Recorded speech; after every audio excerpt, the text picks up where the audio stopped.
Meeple Talk!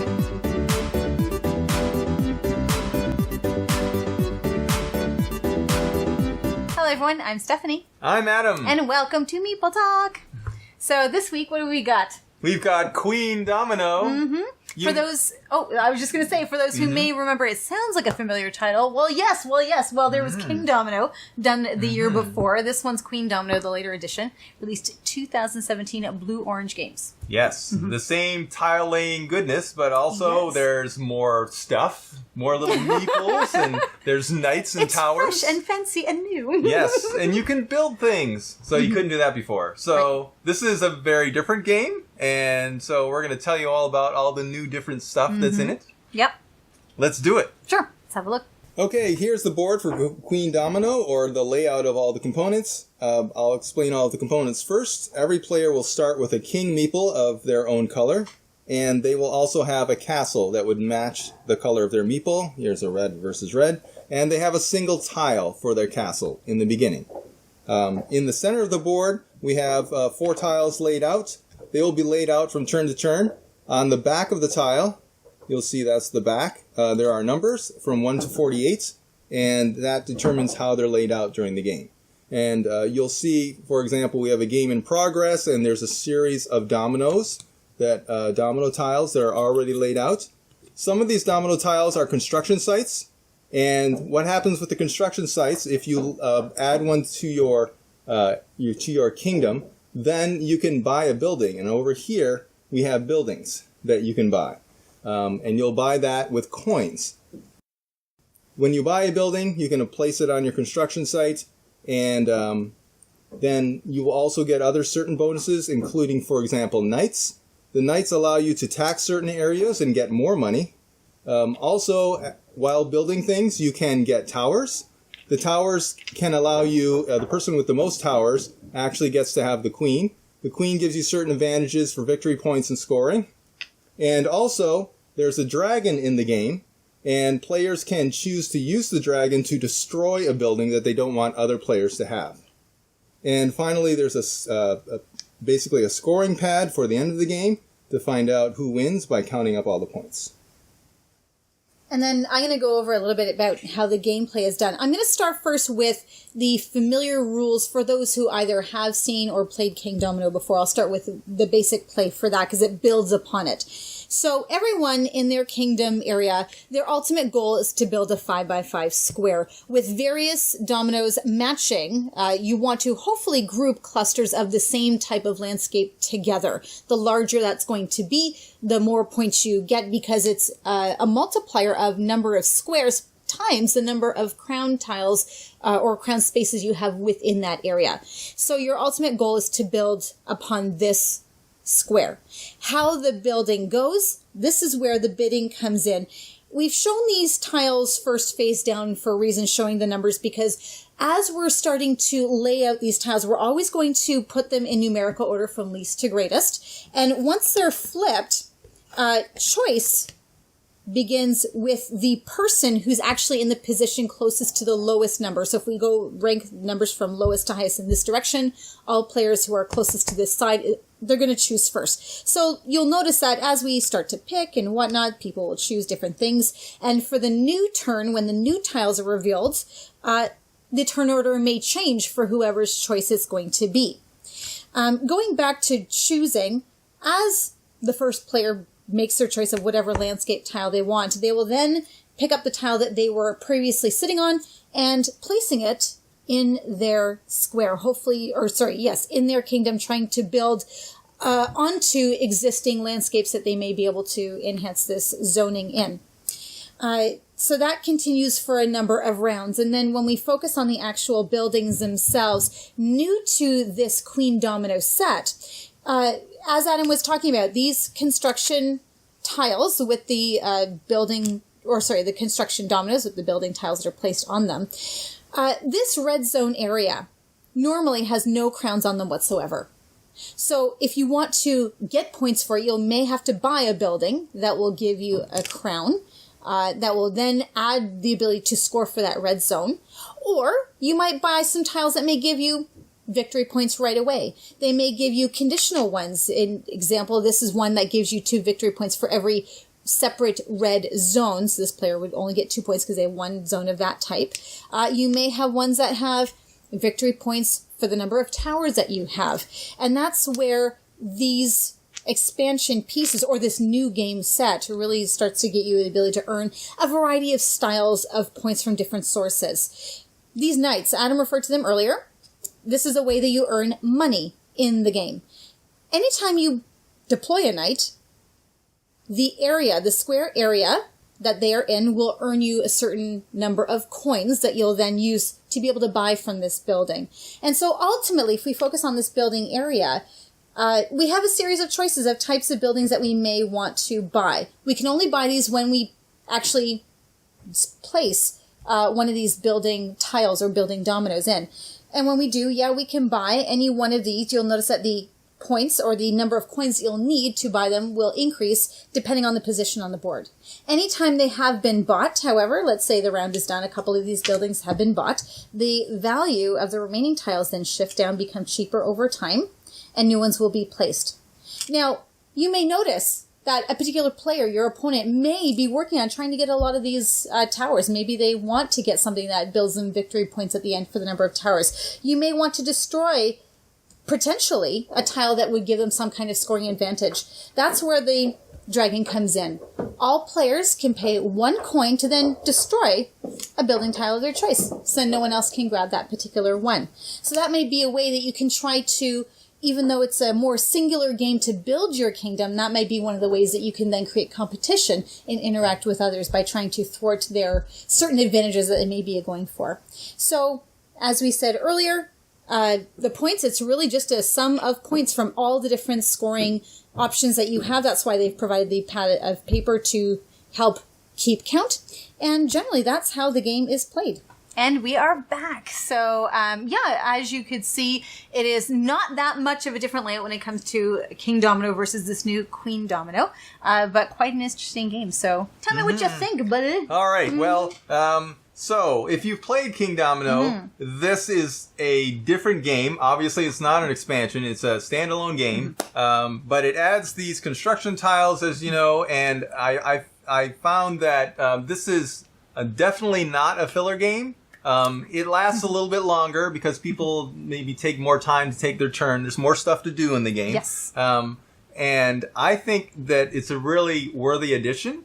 There's some good and some, a couple of things that I would say tripped me up in the first couple of games that I played. But once I kind of figured it out, I think it's a very good game. So I'll dive into the details a little bit so you understand what I'm saying. Yeah. So in this game, you're not only just collecting things for tiles. The construction sites are very important, and those will come out and are generally the higher numbered tiles. So people are competing to get those construction sites.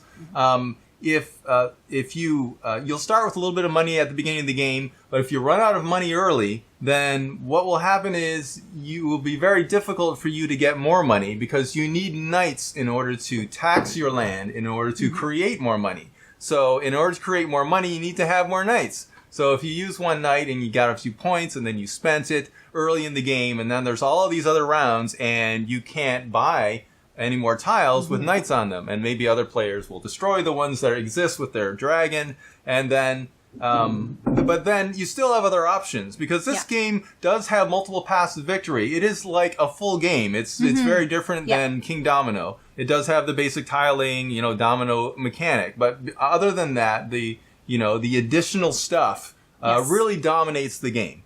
Right. And so what I'm trying to say is, I mentioned the multiple paths of victory. If you can't get a lot of those construction sites and take advantage of the, building bonuses and all the other cool stuff that you can get, because that's definitely the cool part of the game is the construction sites and building things and building, in some cases, a game engine where you can make more money, get more knights, get more towers.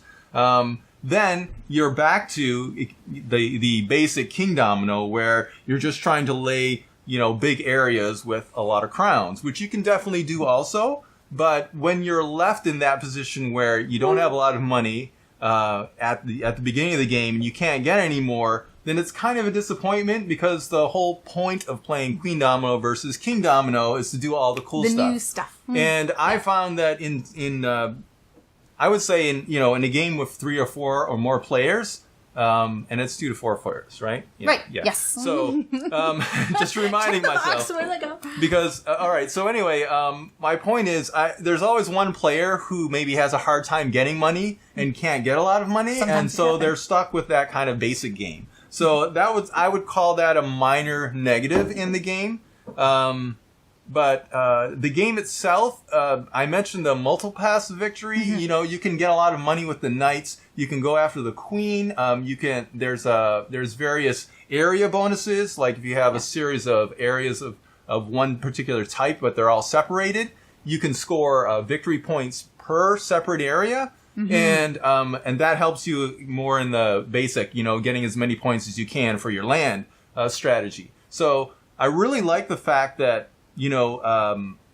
there's many paths to victory and different ways to play, and the game is very different each time you play it, because there's a lot of these building tiles, but not all of them will come out during the game. Sometimes there will be a lot of knights that come out. Sometimes there will be very few that come out. It depends who is building. If there's a lot of building happening, more tiles are going to get revealed. If there's not, it's not going to move. And also, the order, because it's shuffled, it may determine what's really going to be your game plan. Yeah.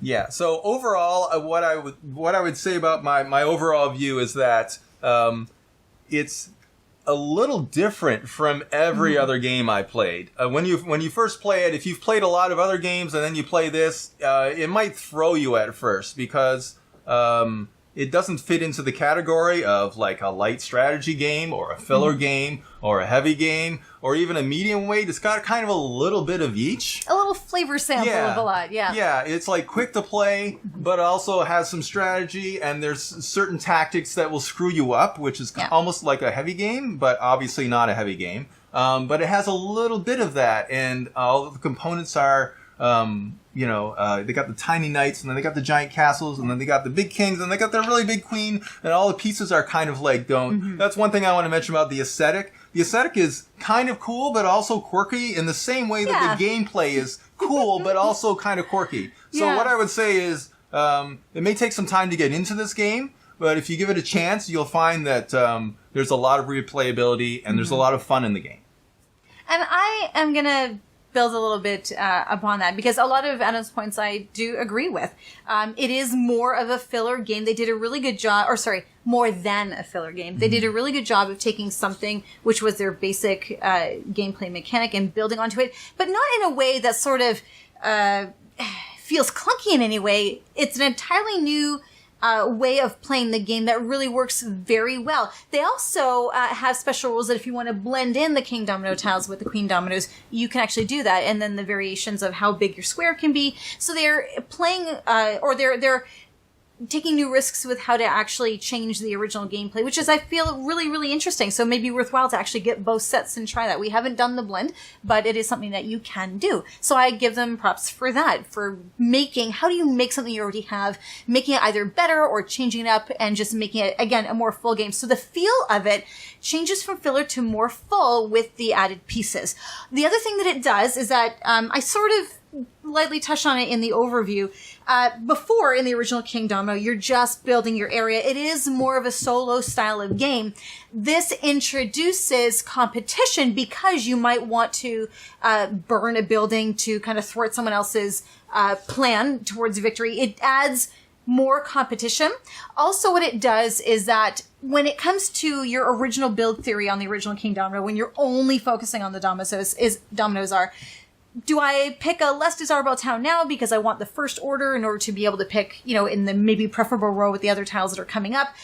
So it does that not only with that, but also when it comes to what you're going to do. Am I going to build something that may not have any crowns, like the building tiles, because I want to be able to take advantage of maybe a longer term strategy with some of the collection bonuses I get, versus the original gameplay? you do have that choice between, do I self-sacrifice and win early in the game, late in the game? Do I want to have an early strategy and try to hopefully get that engine going? Or do I want to more play a reactive game that, depending on what happens to be built out, depending on the tiles that I happen to get, maybe I'll try to see if I can capitalize on those later. So it gives you a lot of choices for how early or late you change your strategy or take on a certain strategy. So it changes every time. There is a level of unpredictability in this because as the original Kingdomino was, you can kind of get the idea of how the play goes, and you're kind of, not that you're over it, but you kind of know what's going to come up, and you know how the game is really going to play.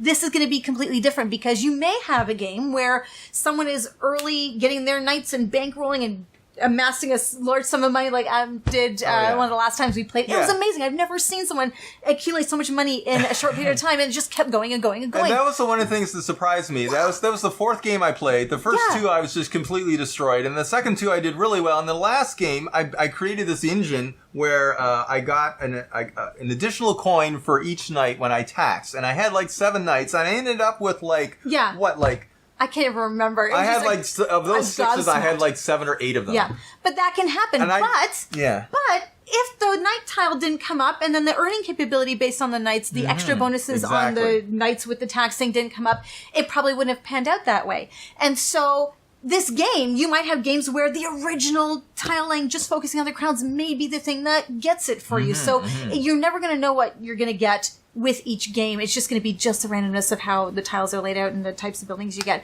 So there's a lot of variability with this. So I think it's a good, solid effort. I think it's a great build upon the originals. And when it comes to overall views, I'd like to give this an 8.5 because I realize, it might not be everyone's cup of tea, just depending on what they're looking for in a game. It may still seem maybe a bit simplistic for some people's taste. Who knows? But I think for this version, this build, it's a really good one, and I really like it compared to the original Kingdomino. So I would give it that. Yeah.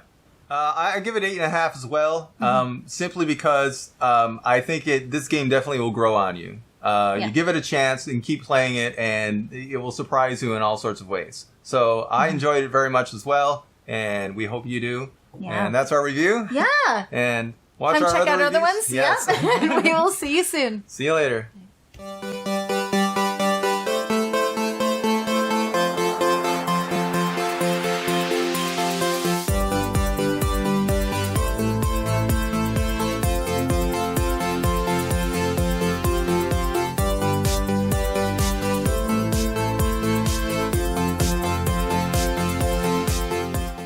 Thanks so much for watching the Dice Tower videos. Find more great videos and reviews, as well as our top-rated audio podcast at Dicetower.com.